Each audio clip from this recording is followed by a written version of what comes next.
Right,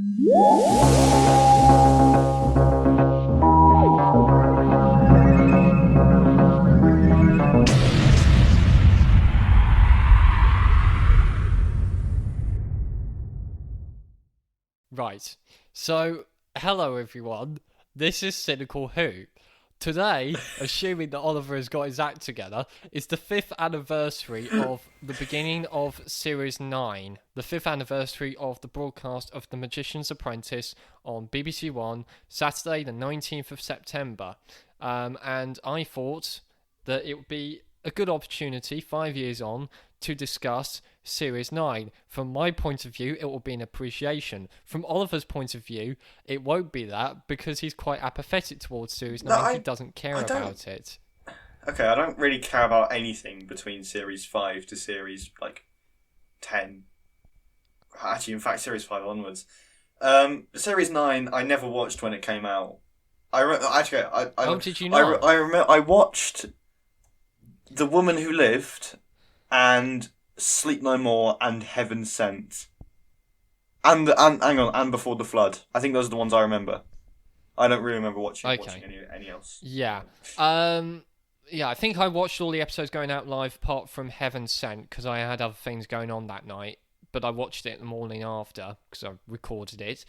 And yeah, Series 9 I thought would be interesting to talk about because it's quite a weird series, but in many ways it's a sort of watershed moment, a turning point in the history of certainly of modern Who, because it's that moment where Doctor Who went from sort of being a massive juggernaut to being sort of more of a cult show, nerdier, not really appealing much to the casual viewers and not really getting them in like it used to, which I don't mean as a criticism, but so in that sense, and it's also interesting to talk about because as far as I can work out, there isn't a general consensus.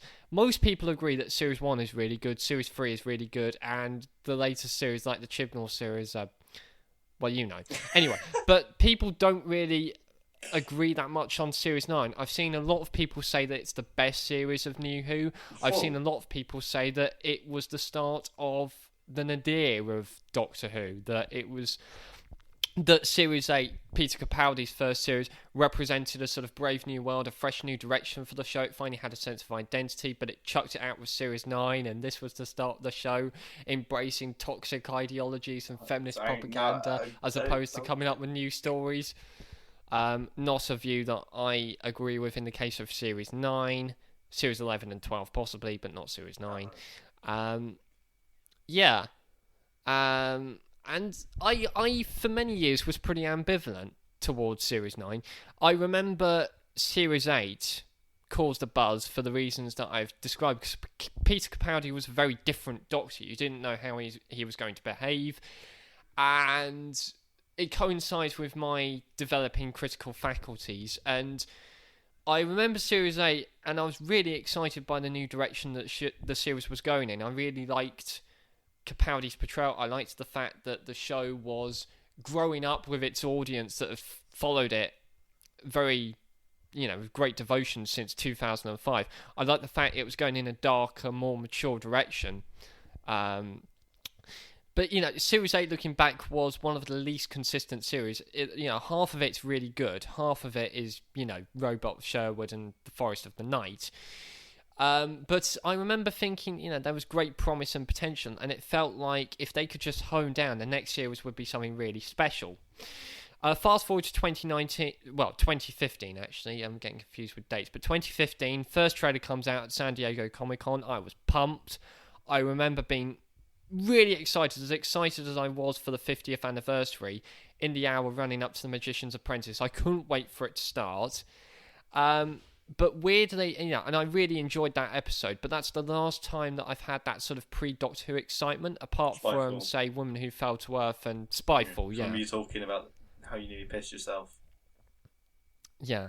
But weirdly enough, the rest of the series didn't quite carry that same excitement. I was, okay, Doctor Who starting in 20 minutes, yeah.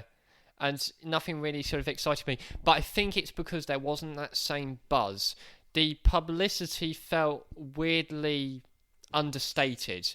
I've learnt since that they had a deal previously with outside partners, Red Beam Media, to do the publicity for the first 8 series, but the BBC contract, they terminated that contract. And it was a wider contract. It wasn't just about the show Doctor Who. And from Series 9, all the trailers were done in-house. And I think budget cuts had affected the publicity department of Doctor Who. So the publicity didn't quite feel the same. And also there were a lot of negative media stories about the ratings falling. I know it's going to sound hypocritical of me because I bang on about how badly the show's doing now. I mean, in hindsight, Capaldi... ratings weren't that bad for Series 9 at least. It was the year off afterwards that affected the show really badly. But I thought it was a bit of a shame that the show wasn't really sort of attracting the same appeal that it had, that people were sort of tuning out. But I think from anecdotal evidence, talking to people around school, people hadn't really warmed to Capaldi in Series 8. They'd found him a bit too undoctory, which I disagree with. I thought where they were going, the character was something really new and different, and I quite liked that. It's true that they toned it down in Series 9 and 10, and he's playing a pretty different Doctor, but I personally don't mind that, apart from certain midlife crisis aspects, like Dr. Disco, Dr. Funkenstein, that kind of dialogue. But Peter Capaldi handled it pretty well, actually. I think, with great aplomb, so it didn't really matter for me. Overall, the character still felt pretty engaging. And watching Series 9 recently in preparation for this, I came to the conclusion recently, people ask you what's your favourite Doctor, and that's always a question that I hesitated to answer and rank them, because for me, all the Doctors are the same. They might get written better than others sometimes, but they're all as good as each other, really. But for me, I mean, I grew up with Tennant, Smith and Capaldi, but for me, I think I've come to this conclusion pretty recently. Capaldi, I've always known Capaldi for me is the definitive Doctor, certainly the most definitive Doctor since Tom Baker.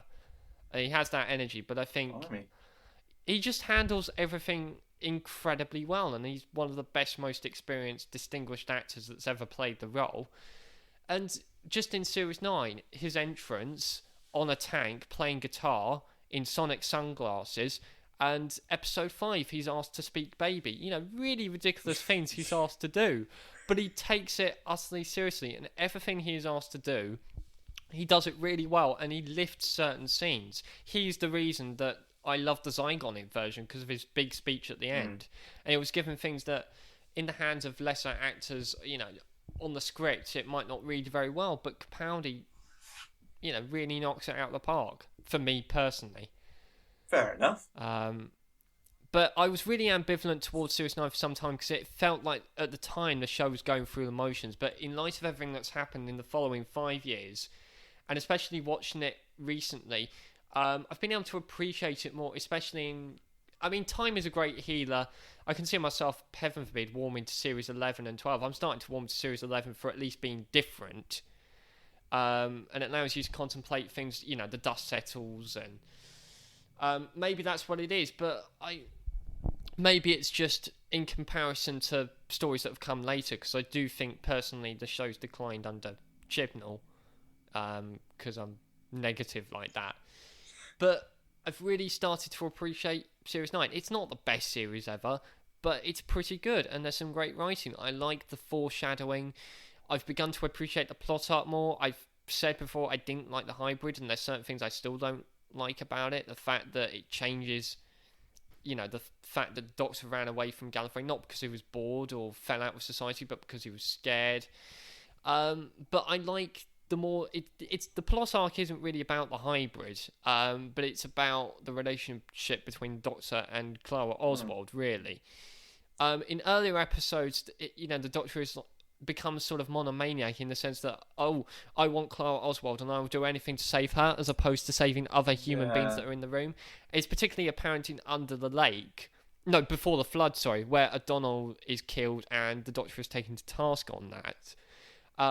But by the time and I found it irritating to start with, but I think it's deliberate. There's a similar line of dialogue in The Girl Who Died, where Clara and Ashilda get taken to the ship, teleported away, and the Doctor is threatening, Clara's on board that ship, and Ashilda's dad is quite rightly blunt towards him. Yeah. And so's my daughter.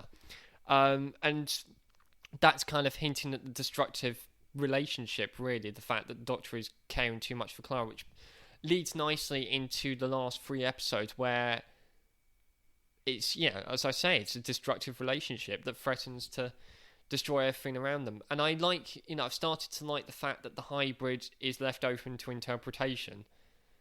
I suppose, yeah. Oliver, we're doing this over a Zoom call, and Oliver doesn't look very No, interested. but I'm always I've doing while, this. It's just because I've got my camera on. No, I understand that. I think you just made me realise view Series 9 in a different light. I'm going to be honest. Not like I do now see the reasons. It's because he cares too much for Clara rather than. Yeah. But yeah, I like the tone of it. I like Capaldi as the Doctor. I like the fact that, these are very intelligent stories crammed with ideas. Which is more than can be said for the current show, which I think feels quite lightweight a lot of the time. You have stories like Praxeus that don't really We all know what you think of that one. have much to them. I mean, people complain about the stories being too convoluted and relying too much on fan service. I can understand that, but I think the show's since then has gone too far the other way. And people complain about Series 9. A lot of the stories won't appeal to casual viewers. You have to have watched the show for, since 2005 in order to work out a lot of what's going on with Time War. The only 2 stories that I think would really appeal to the uninitiated, Under the Lake and Before the Flood, which is actually a pretty good first story to start, because it's pretty definitive Moffat Doctor Who, because it's got the type of time travel plot that by then we become pretty used to, and then possibly Sleep No More, which is personally one of my favourite. The Fly has gone under my Series 9 Part 2 DVD, and I'm not sure whether I should squash it. We were talking earlier. Apparently, there's a fly that's come to murder Oliver. The veil from Heaven Sent has come to visit him. You see, I confess that Series 9 is good. I could confess. I could smash if it. I just finish my point about fan service. I hate to interrupt you.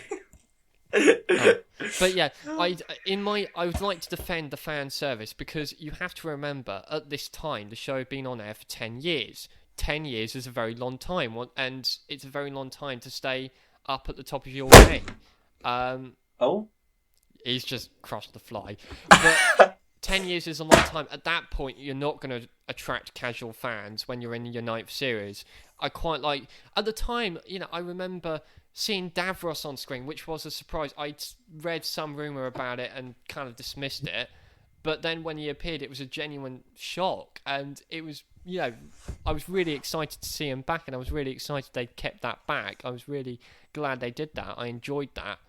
And that's why I like The Magician's Apprentice. Whenever I watch that, I remember that moment that I was really excited. I remember that excitement as a kid, by comparison. But I really like the fact that it feels like you're being rewarded for your loyalty, for watching so long. A lot of the stories, do hark back to The Stolen Earth, Day of the Doctor, the Time War. And we'll talk. Are we gonna go through the episodes like individually? Yeah. Okay. We might as well do that, because I've made all the general points really, and I don't want people to, if this video is an hour long, then we'll watch it. So, but let's, Magician's Apprentice, which for me is where Series 9 starts. That 2 parts. That's the important thing about Series 9. A lot of it is 2-parters, which I quite like. Good idea, especially as they hadn't done that for a good few years. Oh God, they hadn't had that. And it now. Yeah. Series 8 was the final 2-parter, was the first time they'd done that since 2011. So it's nice that they started to rely on that more in this series. It's a nice experiment. Yeah, definitely. But yeah, Magician's Apprentice, which is familiar. I've heard some criticism that it's a bit too there's too many elements in it for what it is. That is probably true. And I'm trying to make it... Yeah, I like it. I like the sort of the intimate... The fact that it feels quite big, but at the same time quite intimate. There's probably a lot of... a lot of ideas, and they don't all fit together, but they're good ones. I like the idea of the Dalek sewers, what it's sort of inside the psychology of a Dalek and sort of how the voice box works. I liked that. The fact that many words are replaced with exterminate. Yeah. It doesn't quite have there's a certain joie de vivre that is missing, I won't deny, and it's not one of my all-time favourite stories, but I certainly think it's Peter Capaldi's best portrayal of the Doctor, his best performance, and he and Julian Bleach, those scenes are pretty good. Yeah. I've just remembered there's a brilliant scene in The Witch is Familiar with some great pathos about 20 minutes in, and sort of the Doctor going, I didn't come because, I came because you asked me to, which I think is a lovely moment. And good jokes and maybe certain elements that don't need to be there, but it's pretty enjoyable. I prefer the first part to the second part. Don't have too much to say about it, really. I quite like it. What would you say about it? I feel like I'm talking too much. It's honestly because I don't have much to say about these. I don't know whether picking me to do this video was the right. It's not. Again, I don't have a particularly good relationship just because I've never really been close with these episodes because I never watched them when they came out, so I've never. I mean, some of them are good. I can appreciate some of them. The Magician's Apprentice and The Witch is Familiar is just okay. Yeah. What about Under the Lake Before the Flood? I think that's a pretty good one. I tell you, yeah, I did watch that one. Probably at the beginning of the year, on which has been 9 months ago. That's scary. But it's all right. I think definitely. I quite like it. At the time, I thought, it's a bit same old, because it's convoluted time travel, and it didn't. Yeah, it felt a bit like going through the motions. But I've grown to appreciate it because, on its own terms, it's a really good story. Yeah. Very creepy. Credits the viewer with intelligence compared to other Doctor Who stories. I like how it sort of breaks the fourth wall at the start of the second part. Oh, that's a great scene, yeah. The bootstrap paradox. It taught me about the bootstrap paradox. It has reminded me, there is one point that needs to be made about Series 9 against it, which is the editing at times is rather dodgy. There's a good example I always thought was pretty odd in Before the Flood, where Capaldi says, "This is where your story ends," and you then get a shot of the Fisherkin that lasts about a little bit too long of him just standing there listening, as though it's like saying, "Oh, okay, right, where my story ends, right," which wasn't really necessary. It kind of kills the tension and the energy of the scene if he's just standing there not doing anything. But yeah, we'll talk about that more when we get to The Women Who Live, because there's other decisions there. The Women Who Live suffers particularly badly, but Under the Lake Before the Flood is probably the best one of Series 9. Well, maybe not my personal favourite, actually. We'll get on to that, but certainly it's the best for casual viewers. It's the best sort of all-rounder. The one with the most appeal, I think. Great characters. And then we have a two-parter that I kind of overlooked for many years, sort of The Girl Who Died, The Women Who Lived, which is a much looser two-parter. It's two separate stories for me. Yeah. Women Who Lived could have probably gone a bit further in the series run. The Girl Who Died, I quite like. It's a somewhat lighter, more intimate episode, sort of a contrast with the previous two stories. What actually happens? Some comedy, but also some great character moments. Do Babies Die with Honour? Oh, Jesus, yeah.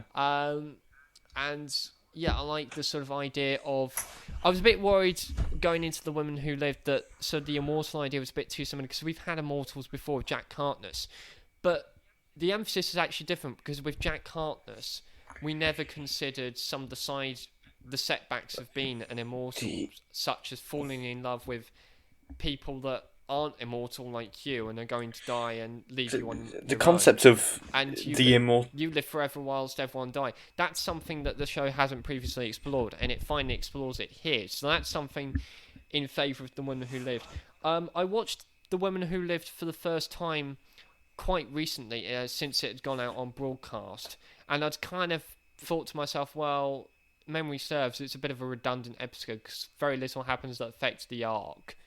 But I think in hindsight, this is the episode where you actually get that consideration of those questions of what's it like to be immortal. You don't really get time to consider that in the other episodes. You get to see the effect that it's had on Ashilda. And it's not a bad episode. I was fearing the worst. Yeah, but, the second part is definitely worse. I don't really know what actually happened in the second half. There's just like there's a cat and there's a slightly stone. forgettable, and it's the weaker one, but there are redeeming qualities to it. Rufus Hound, his gallows humour towards that's good. That's worth good. The price of admission. He's in he plays the meddling. I don't really believe Ashilda siding with the villains. That seems like that was kind of shoehorned in a little bit. But there's also going back to dodgy editing. There's a scene about 17 minutes into The Woman Who Lived. Go look it up on BBC iPlayer.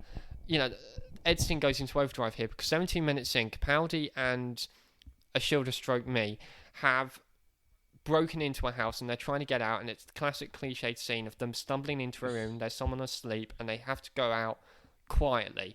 And Capaldi has a line that he whispers about going around the back. At that point, pay close attention to the camera angle, the shot, because you have a sort of wide shot of Capaldi and Ashilda.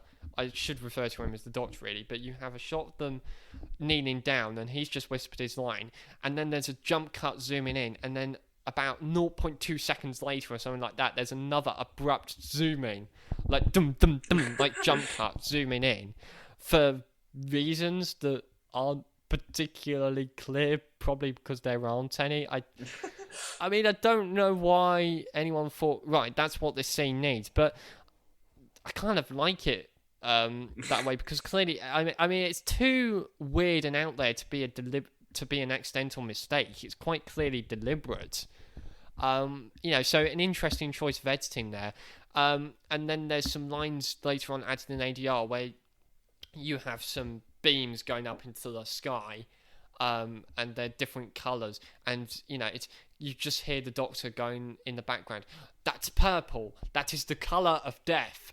That is gold. That is the colour of immortality. You probably don't need to say that. I mean, you could be thinking out loud, and there could be an explanation as to why you're saying that out loud.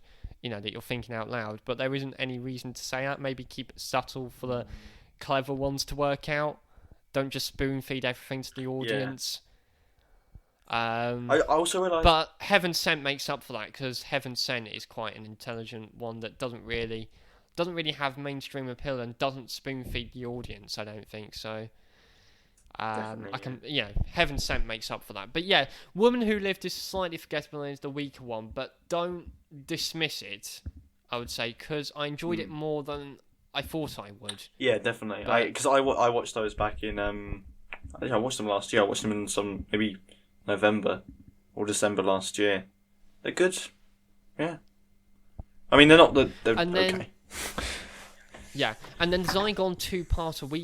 We watched this when it was done for the Tweetalons earlier this year, or I watched it a few weeks beforehand, I think, and it's really good actually. I like it. Yeah, I was watching it the other day. It's not. There are some good ideas in it. I like the way it deals with the twist of Clara actually being Bonnie, and I like the fact that, as Peter Harness pointed out, it's not action, but it's certainly pretty intense, and a lot of, it's not full-on action, but it's certainly a lot going on. And then the last 15 minutes, it really slows down, and I've always thought that speech that Capaldi gives, a lot of people think it's a bit too heavy-handed, and they might be right, but because of Capaldi's performance and the desperation that reeks through all of his lines, despite the fact there's some great variety, there's sort of humour and anger, frustration, but there's a desperation throughout every line that he does, and he really brings that out, and it's brilliant performance. He carries the final 15 minutes. Jenna Coleman's also very good, because you sense that she's playing two different characters without her trying too hard. Possibly. It's not my favourite story of the run. I think it's a bit too long, and I think it could have been edited a bit tighter. During the first part, I kind of fall asleep. The first part is a little bit boring compared to the second part. Yeah. The second part is the best, certainly. But I do like the fact that it's a political thriller meets Alien Invasion, but it isn't too overt, even though it's based on ISIS. ISIS doesn't get mentioned. If it was Chibnall was mentioned, you'd have Yasmin Khan saying, oh, so it's like ISIS then. I mean, there are lines like that in Series 11, aren't there? So the Saranga Conundrum, the spaceship is compared to the British Red Cross. Well, I want to say... there's none of that in Zygon 2-parter, which I quite like, but some people might say it's a bit too heavy-handed. Well, at least they're not acknowledging it. I mean, that could have... Well, you know... Yeah. Well... But it does certainly, by borrowing inspiration from real-life events, it does add something new, a sort of new twist to the conventional Alien Invasion story, but it's done in a way so that the story is put first as opposed to the political messaging. Yeah. Until the end. But it's a very basic anti-war message that everyone gets behind anyway, so... Yeah. It's not done in a way that's condescending or really taking sides. Okay, definitely. Yeah, not taking sides. You mentioned Jenna Coleman. I do think Clara is at her best in Series 9, definitely. Yeah, I sort of... She was my sexual awakening, as we've often discussed, but by Series 9, she was getting quite irritating. But actually looking back, I didn't really... when I rewatched the whole of the series, the relationship between the Doctor and Clara was the thing that irritated me the most, but actually it's grown on me. It's the main point of Series 9, and as we've said, that is the main plot arc. Well, she gets better as she goes on, I think. Especially Jenna Coleman as well, her acting. Yeah, her acting in Hellbent, there's some brilliant scenes in Hellbent with her, some great acting from her.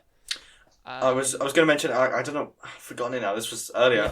Yeah. It's a different character to Series 7 and a different character to Series 8, but it's such an intriguing idea that it gets away with it.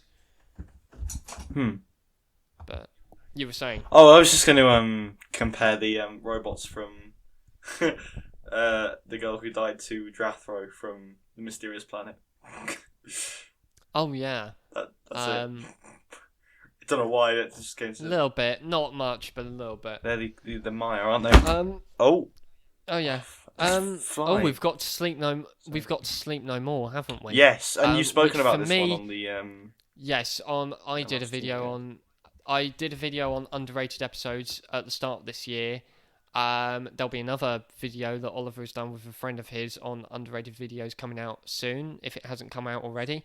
But this one, some people like it, a lot of people really hate it.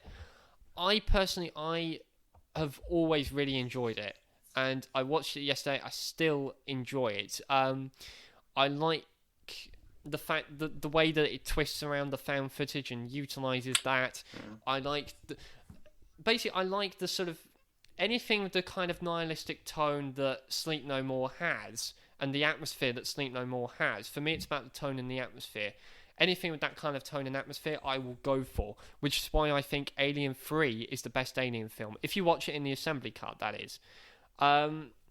But I like the fact it's genuinely scary in a way that Doctor Who rarely is, I think. And I love the fact that it's open-ended, experimental, the villain wins, and you don't work out what's going on until the very end. So, do watch it till the very end, and watch it a few times in order to make sense of it, if you've dismissed it before. Because actually, as Graham Kibble-White pointed out at the time in his own review for Doctor Who magazine, the story doesn't cheat. I love the idea of sleep dust turning into carnivorous life form. I love sort of stories involving the mad master scientist. Very silly sleep dust is a very silly idea, but treated entirely straight, which is what Doctor Who excels at, and something I like, because I like Chris Morris, who used to do that sort of thing. What was I talking about? My mind's wandering. I love the story, and I love it doesn't cheat. That's what I was meant to say. The points of view, the found footage is taken from the sleep dust watching on everyone, but cameras are never mentioned. In the opening introduction, we're told that everything you're about to see is taken from individual viewpoints, and the word camera is never mentioned. It's not, is it? Because there are certain... I don't like the sort of use of certain computer effects, like not the white noise, because that's actually an integral part of it, but sort of the fact that they had to. I like the fact they tried not to bother the opening titles, but I think they should have gone further. No, the words Doctor Who do flash up briefly. I would have not bothered with them at all. And I wouldn't have had any next time trailer, end credits rolling in silence. But there's only so much you can get away with if you need to plug the next episode. The Fly keeps on going on the Series 9 DVDs, and I value them too much to squash the Fly with the DVDs. I don't want to get Fly juice on the DVD. Right. But yeah, maybe I'm rambling too much. Maybe I'm a bit loose in the head. But I love Sleep No More, and I would recommend that everyone go and watch it. It's a very dark, sort of haunted house style story. But I remember when you mentioned it. I didn't finish it when I first watched it. I can't remember. I think I might have fell asleep, ironically, when I first watched it, and woke up to see the ending and shat myself. But the last time I watched it was a few months ago. I was eating Chinese and I did not finish it. I couldn't be bothered to finish it. Sorry. Well, the episode ending is one of my favourite episode endings ever because of that last shot. I watched the episode. It's a shame about all the shuddery effects, somewhat making you disorientated. But I love the fact that you never see the monsters clearly until the end. Yeah. I love the fact that there's actually very little music. Murray Gold's music is very good, but sometimes he can be very good. There are certain scenes that he was good judge and decided they didn't need any music, but I wish he'd done that more often, because actually there's a bit too much music when it's not really necessary. But that's just personal, I think. But yeah, a lot of things I really love about the story. I love it personally. And then Face the Raven, a story that I hadn't watched in its entirety, and I'd kind of, it's a bit I thought it was a bit unmemorable until the last few minutes, but actually the first 40 minutes are pretty strong. The only thing I don't like about it, Shilda, she leaves the Doctor and the Shilda part on good terms in The Woman Who Lived, and then when we've got to Face the Raven, she's done a deal with the Time Lords to lure the Doctor into a trap. And it's basically, and the Time Lord, and Ashilda is like, the Time Lords need him, so I'm just going to hand him over to his people without considering, apparently, what they need him for. It seems a bit, insensitive. Well, she hasn't really thought it through, sort of, surely she must have considered why they need the Doctor and whether or not she cares about the Doctor, but that's not really made very clear, sort of, whether she has any sympathy. Certainly towards the end for Clara, but apart from that, I like it. It's all right. Fair enough. Heaven Sent is really Heaven Sent. Okay, I can actually talk about this one. Heaven Sent is fucking awesome. This is the best. This is one of the best Doctor Who episodes ever. Well, okay, maybe actually, I think maybe it's because I hate Moff. I think it's Moffat trying to be really clever. No, okay. So what? It's really good. Sometimes you have to be really positive about this thing. I remember watching it the Sunday after it went out with my jaw on the floor, sort of with the fact how far Moffat went. So the Doctor killing himself multiple times over and staying in the confession dial 4.5 billion years. Part of me does wish that it was the genuine series finale to Series 9. But of course, Hellbent, you need to resolve. There are still some plot threads that need resolving. The fact that the Time Lords did this to the Doctor. The Doctor does have a settle to score, and quite rightly, Hellbent is about settling that score. Score to settle. Yeah. Did you say that wrong on purpose, or am I? A score to settle. I don't think I said that wrong. I'm really tired. Okay, I just realised I got it wrong. I'm tired as I got it wrong. Sorry. You're gonna need to do some editing to tighten up the pacing on this, which is rather ironic because a lot of the time they needed to do that on Series 9. There we go. Yeah. If that joke didn't make sense because he did actually do some editing on this, I'm very sorry. We're only half an hour in. We can. Yeah, but yeah, Heaven Sent. I want to say more about it, but there isn't a lot that you can say about it. The ideas are really good, very strong themes, and it's very art house as well. It's it pulls you in because it's so out there. Yeah. Now, my favourite Doctor Who piece of media, favourite story ever is Scherzo from Big Finish. If anyone's heard that, they'll know. It's basically Heaven Sent, basically. So of course I enjoyed. No such thing as an original idea. Yeah, because Robert Schimmons took them all because he's such a genius. Yeah, ahead of his time. Mm-hmm. I do now. Whatever comes to mind is that car advert you made from the Heaven Sent punching the wall scene. Yeah. Do go and watch the Doctor Who advert video because it defies description. Are we ever going to get a sequel to that video, Max? It's something I would like to do. I don't have any ideas for it at the moment. Okay, fair enough.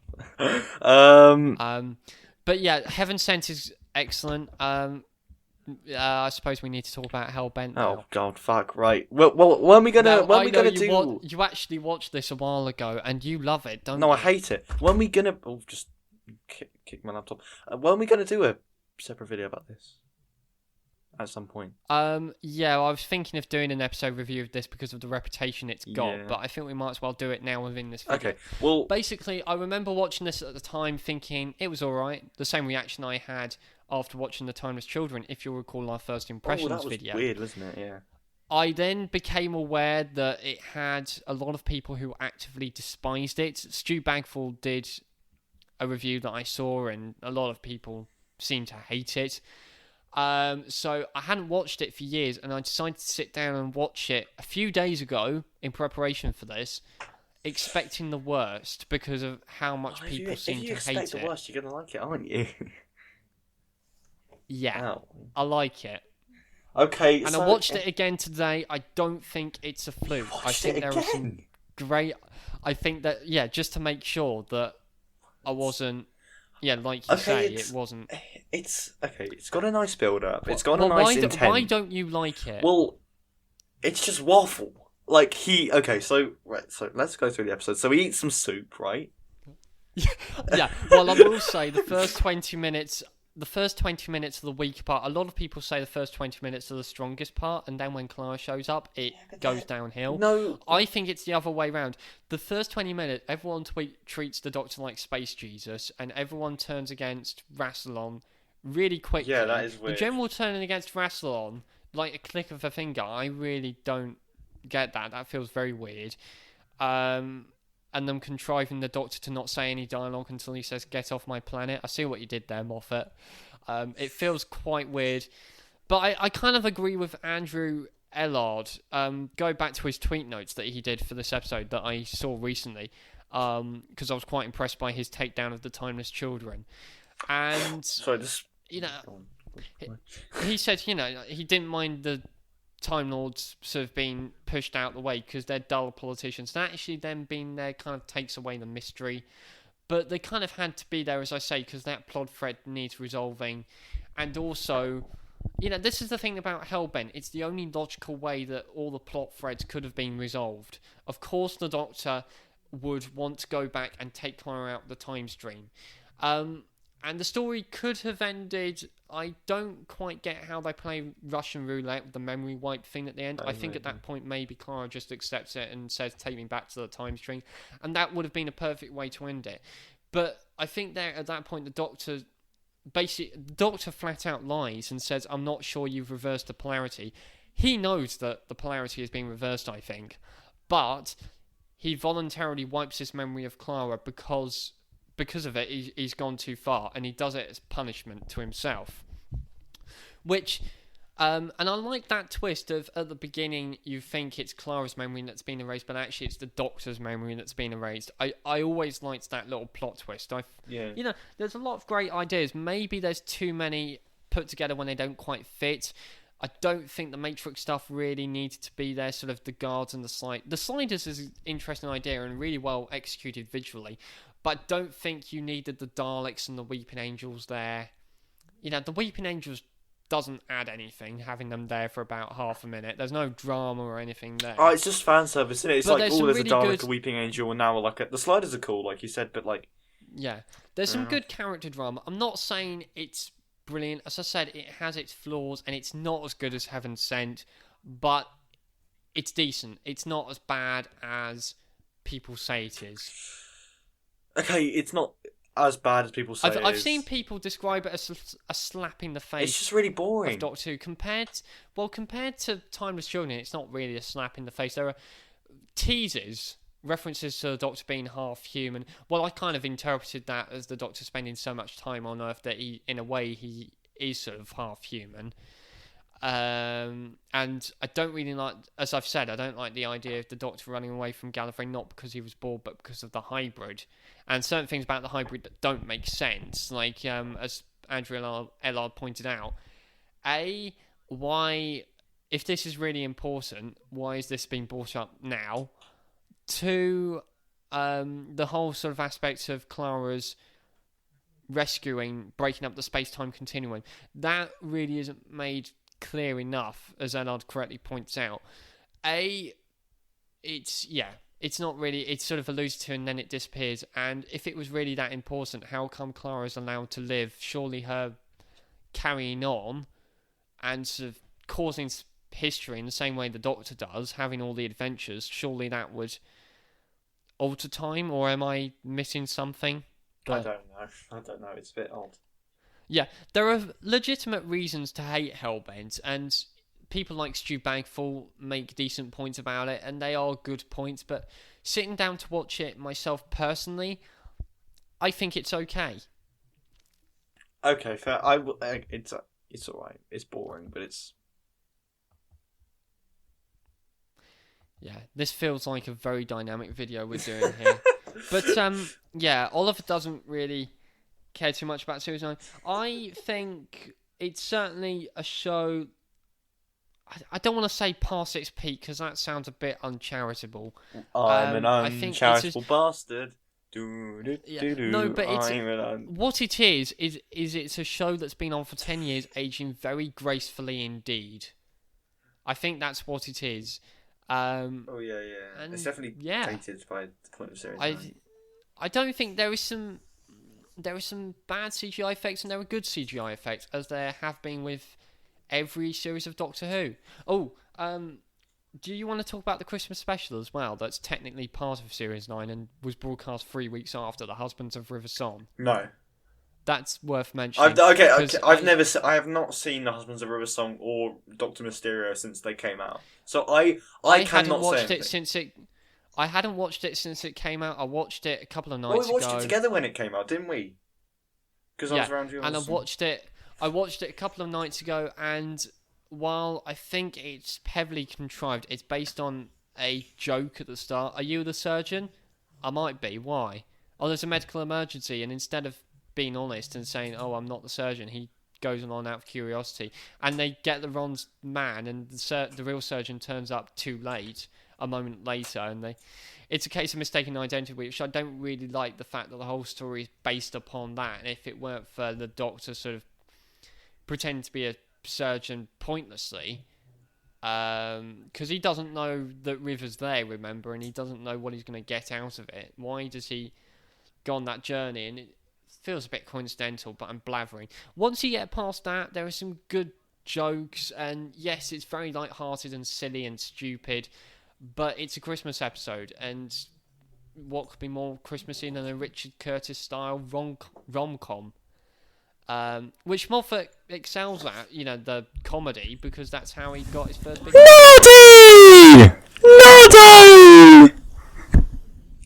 That was too loud. Let me see how... Did that peak on the recording? That definitely peaks on the recording. That's going to be perfect in the edit. Beautiful. Right.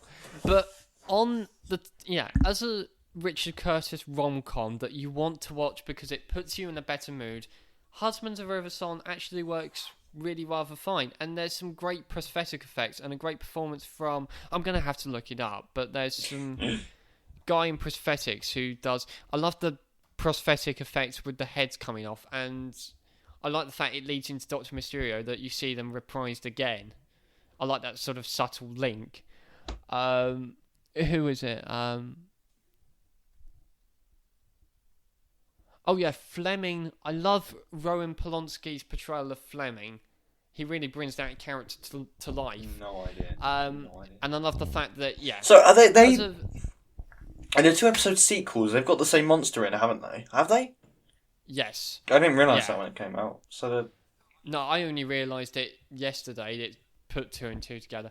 Doctor Mysterio is technically part of Series 10, but I will mention, basically, I wasn't planning on watching it because I was expecting to hate it, and then Dad saw it on Netflix, and I was like, oh, why don't you watch that? And again, like River Song, like the River Song episode, it works as a kind of rom-com. It's like my dad said, it's incredibly naff, but at the same time, it gets away with it shamelessly. See, I didn't. I saw a clip of it recently because the beach at the final scene is also the beach that they use for Bad Wolf Bay. Because I went there recently. Oh, Because right. it's in Wales, and it was the one they used in Yeah. Time of the Angels and Dinosaurs in the Spaceship and all that other stuff. I didn't realise that, but that's the only time I've seen the episode since it aired. I was watching the clip at the end where the Doctor builds a restaurant. That was quite nice. And there's Yeah. of course the Sonic. It won't make exposition. sense to much casual. It won't make sense to casual viewers, but it's nice to have that sort of full circle, especially as Moffat was intending for that to be his last episode. I like how it's wrapping up the River Song thing. Like it's Yeah. just calling it. And a I day on like that. the and I like the. It's not a necessary episode that they needed to make, but it works fine. Yeah. I think, and you don't really feel. I mean, the Doctor Riverson doesn't know it's the Doctor for the first 45 minutes, but they actually. You don't really need that. They get on. You still have that chemistry, and they get on pretty well together. And the scene where the Doctor pretends he doesn't know what the TARDIS is like is hilarious. Yeah, you see, I don't remember that. Sorry, maybe I do. Maybe again, I can't. Yeah, and then Doctor Mysterio. I remember he's eating Some sushi. people- That's what I remember. Yeah, some people raise eyebrows at the idea of it being a sort of superhero crossover, but I mean, you can never criticize it for being formulaic. I did think it was a bit silly, but yeah, and it is, but it kind of works, and it does put you in a better mood at the end. Like the Husbands of Riverson. If you're ever feeling down, maybe try those. I don't. I mean, you might just if you're feeling particularly bad, you know, this happens with me. You feeling like you're in a bad mood, and then you watch an episode of Doctor, and you watch television, and you're feeling you're intelligent. Yeah, but I being want to watch a insulted. good one. I watched. Just watch Heaven Sent, probably. What's the one? Or Sleep What's the No Madame de Pompadour one? Girl in the Fireplace. I watched that the other night. It's brilliant. I never realised how good that one was. Because I always thought, overrated, it's kind of okay. The Clockwork Droids are creepy. I watched it and it's so sad at the end. It's Yeah. really good. I mean, that is Stephen Moffat, and sort of 9 years on. I mean, I'm not saying Series 9, in the nicest possible way, is maybe not on the same level, but then what are you expecting for a show that's 10 years old? It's not on the same level, but don't dismiss it entirely. On this, the 5-year anniversary, if you haven't watched it for a while, give it another go and watch it from start to finish, because then the plot arc that you may have dismissed starts to make a bit more sense, especially with little lines of foreshadowing that refer to sort of memories and losing memories or not losing them.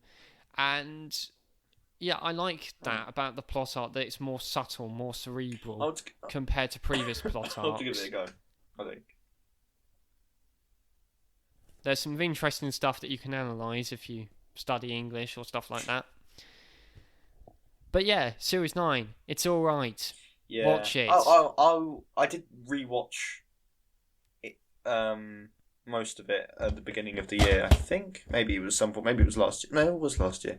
I don't know. Basically, it's a bit naff. I used to hate it. I quite like it now. It's one of my... Is it my favourite? It's my favourite Capaldi season, I'd say. Because season 10 I really don't care for, apart from the Monk trilogy and the finale. I think there's some good stuff in Series 10, but I would need to go back and watch all the Capaldi era.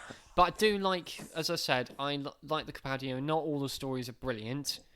And, you know, it varies wildly in quality, but certain production issues probably going on at the time, maybe. But Chaos in Cardiff. Ooh. yeah, I like the fact that it's a darker, more mature... Yeah, and not in Torchwood way. There's also great humour and whimsy to it still. Yeah. But it finally feels more It's like distinctive Doctor and Who took individual a compared to step Series up. 7. Definitely. Competitive, so. It has a spring in its step from certainly for Series 8 and Series 9. Series 10 in a different sense. And Series 10 is certainly a great jumping on point. Yeah, it's got the pilot I watched recently. The pilot I had dismissed that on first viewing as Moffat on a bad acid trip, but actually I really like it now. Well, fair enough.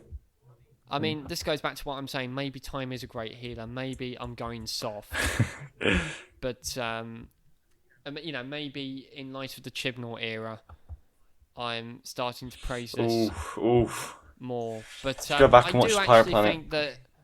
I do actually think these stories are aging pretty well. I mean, you might have to watch all of Doctor Who from Series 1 onwards in order for them to make sense. But is that such a bad deal? I don't think so. Fair enough. I mean, I don't. Anything else? No. Anything else to say? I just don't really care for the Moffat era. I know it's good when you get around to it, but I just don't really. It's not really something I can see myself coming back to. I just tend to find watching RTD episodes and something like, I don't know, like a good, like a 6th Doctor or like a 7th Doctor episode. That's all I seem to like go back to these days. Yeah. Sorry. Well, I personally like Series 9, that's fair but enough, you can fine. watch it and make up your own mind. I wish I had a more eloquent conclusion than that.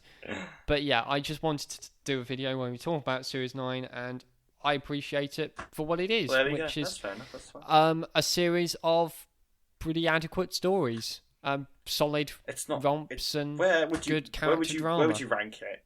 I mean, I don't want to keep us going phrases, but I did used to rank it quite low down. I would say Series 1, 3 and 4 are still the pinnacle for me, and then Series 9 maybe a couple of spots below that. Okay, fair enough. I probably put this somewhere. I would have put this somewhere towards the bottom. I probably put it around maybe the middle somewhere bottom. Just above the middle, just in the top half. Series 7 is the weakest for me, and then maybe something like Series 11, not Series 10. Series 12 and then this, I don't know. But anyway... I'd say Series 11 or 12 is the weakest for me. I mean, I like the tone of Series 11 and the new direction, but there's just... there's only a few individual episodes that I like. Either way, in any video, I think you could just end it off by saying Series 1 is the best thing ever. Goodbye. Goodbye. Oh, is that actually how we're ending it? Yeah. Okay, fair enough. Goodbye. Goodbye.